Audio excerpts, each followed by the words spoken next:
Most runners think they're training smart with heart rate, but in reality, they're making the mistakes that lead to frustration, plateaus, or even injuries. I know this because I made them too. I went from running my first marathon in 3 hours and 5 minutes to running a 2:46 marathon, but I also had 6 stress fractures along the way. And now as a coach, I see these exact same mistakes over and over again in the athletes I work with. The good news, once I learned how to fix them and once I started coaching others to fix them too, everything changed. Running became sustainable. I stayed healthy and the progress started to build year after year. So in this video, I'll break down the most common heart rate training mistakes. I'll share my own experience, the science behind each one, and most importantly, how to fix them so you can finally train smarter and unlock your best running. Let's dive in. Mistake number 1, not going all in. At first, I thought I was doing heart rate training. I'd glance down at my watch and I'd want to see it low on easy days and high on hard days. But looking back, I wasn't training by heart rate. I was just hoping the numbers matched what I already wanted to do. And honestly, I was confused. Everyone was saying different things. Zone 2, tempo, lactate pace. I was mixing and matching instead of committing to one system. And here's the thing, training works best when it's applied consistently. So if you're half committed, sometimes by pace, sometimes by feel, sometimes by heart rate, you lose the feedback loop. So the body adapts to consistent signals, not random ones. The solution is to choose a system you trust and to stick with it long enough to see the results. Going all in means setting a target like 70% of your max heart rate, which is the way I train, and running by that even if it feels slow. And that's how you keep the right stress for the right session. Now, this doesn't mean pace doesn't matter. It does. We do care about race pace and about what it feels like. But in training, pace should match the right heart rate, not override it. Mistake number 2 is thinking a single workout is magical. I used to screenshot other people's Strava workouts and think that's the secret. But copying one workout outside of a bigger plan is honestly useless. Let me repeat that. Copying one workout outside of a bigger plan is useless. It's not about one session. It's about how intensity, volume, and recovery combine over time. And the research shows adaptation comes from cumulative training load, frequency, intensity, and duration, not isolated sessions. And that's why I track training by time spent in each zone, not just a workout name. And you don't need a fancy app. Even a simple Excel spreadsheet works. In fact, if you comment template below, I'll send you my free Excel spreadsheet template. It's the same system I use with my athletes and myself. Ours is a little bit more detailed, but this one is a great start. And if you combine my running plans with this template, you'll have a plan that balances intensities across weeks and months, not just random workouts. Mistake number 3 I've talked about quite a few times on my channel, and that is thinking heart rate training equals zone 2 only. I hear this all the time. I switched to heart rate training, so now I only run zone 2. Yes, heart rate training often slows you down at first, but it's not just about easy runs. Zone 2 builds your aerobic base, but performance requires all systems: threshold, VO2 max, neuromuscular efficiency. And that's why heart rate training includes all zones. It's balanced by purpose. And I actually made a whole video on this called The Truth About Zone 2, Overrated or Essential. So check that one out after this video.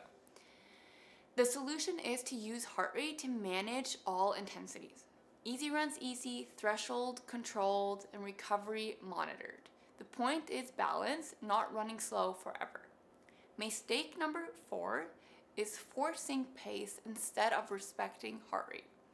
When I ran a 2:46 marathon, my average pace was about 4 minutes per kilometer, a little bit faster, I think.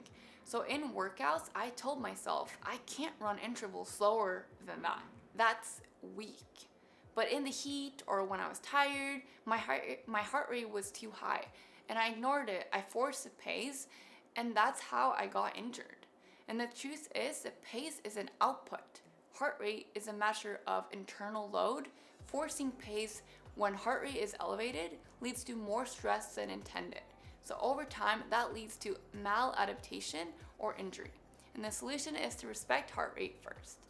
Use pace as context, not the driver. So in races, we train to know what paces feel like at the right effort. But in training, heart rate should be the priority, in my opinion. Mistake number 5 is ignoring heart rate in the heat. So when I moved from Oslo, Norway to San Diego, suddenly my heart rate was way higher in the heat. But instead of slowing down, I stubbornly held pace. I was overloading my body without realizing it. And the science says that for every 1 degree increase in core temperature, heart rate rises about 7 beats per minute. And this is called cardiovascular drift. And heart rate climbs even at the same pace because of thermoregulation. And the solution is to adjust pace. And that way you're still matching the training stress. And by the way, I made a whole video on heart rate training in the heat, so check that one out if that sounds familiar. Mistake number 6 is ignoring heart rate on hills. Same thing with hills. Heart rate spikes, and I used to think I can't walk. That means I'm weak. But all I was doing was turning easy runs into threshold runs. And the science says that oxygen cost increases 10 to 15% for each percent grade. And that makes heart rate disproportionately higher compared to flat pace. What's the solution? Walk if you need to, honestly. Keep the purpose of the run intact. And if you want to practice faster turnover, do strides, do downhill reps or treadmill intervals. Don't spike the heart rate on the hills during your easy runs. Mistake number 7 is ignoring heart rate when fatigued. Before the Copenhagen Half Marathon last year, I had a crazy travel schedule, you guys. I went from San Diego to DC, where my brother lives, to Oslo, to Copenhagen, back to Oslo, back to DC, and then back to San Diego. And honestly, I was really struggling with my recovery.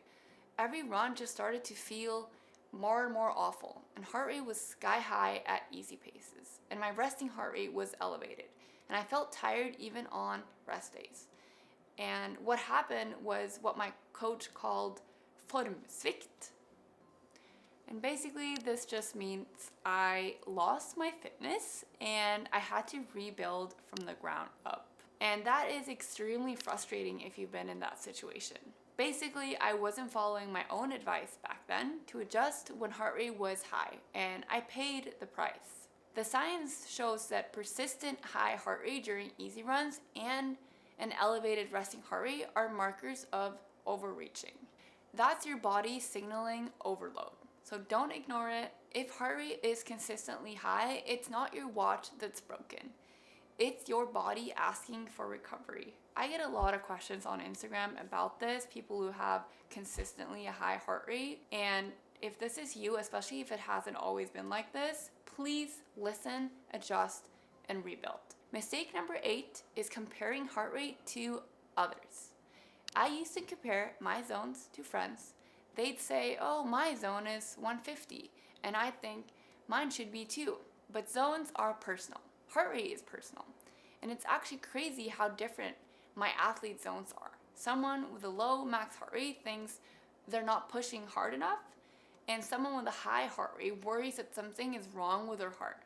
But max heart rate varies by 10 to 20 beats between people, even at the same age. So training history, stroke volume, blood volume, all make heart rate highly individual. The solution is simple. Test your own zones, don't copy someone else's. And this is why it's so important to know that, for example, my max heart rate is 197 when you take into consideration my training workout. Mistake number 9, using generic formulas. I feel like this one is pretty normal to know about by now, that this formula of 220 minus age is flawed. So early on, I trusted the 220 minus age formula. It told me that my max heart rate should be 193, but when I tested it, it was pretty off. It's actually 197. And that meant that all my zones were wrong. So no wonder people think heart rate training doesn't work. The error margin is plus or minus 12 beats per minute, usually. That's my experience. And that completely shifts your zones. So again, the solution is to test, use a field test, race data, or the best is going to be lab testing. So that could be a VO2 max test, but also a lactate test. Although anything I'd say is way better than a generic formula. Mistake number 10 is obsessing over single runs instead of trends. I get DMs all the time. My heart rate was so high today. What's wrong with me? And I get it. I've honestly panicked too. But one run doesn't mean anything. Day-to-day heart rate is influenced by sleep, hydration, caffeine, and stress. Adaptation is measured in trends, not one-offs. So the solution is to zoom out to track progress across weeks and months. That's what matters. So yes, you drop pace to match heart rate on that run, meaning if your heart rate is super high one day, you still want to stay true to that heart rate target, so you just want to slow down even further. And it does not mean that your fitness is lost. It's just part of the game. Mistake number 11 is ignoring recovery heart rate and resting heart rate. And this one's huge and so overlooked. Your resting heart rate in the morning is one of the best indicators of adaptation. If it trends upwards, your body is under stress. Recovery heart rate, that's how quickly heart rate drops after exercise. And it's also directly linked to fitness. And the science shows that a drop of more than 12 beats in the first minute after exercise indicates a strong recovery. And a slower recovery equals more stress. And on Garmin, if you go to your activities, scroll to the summary, and you'll see recovery heart rate. So track both resting and recovery heart rate over weeks. And if numbers are creeping up, don't push harder, adjust. And I actually made a whole video on how I got my resting heart rate from 50 to 35. So if you're curious about resting heart rate, definitely check out that video. And as far as these results go, don't just take my word for it. Carrie, one of my athletes, went from a 41-minute 5K to a 28-minute 5K. Ted dropped his 10K time from 55 to 49 minutes. Alec shared his own story of how he trained by heart rate completely and how it changed his running. So I'll share that here. Choosing Karoline as my running coach is probably the single most important thing I've done for myself, but also for my running journey.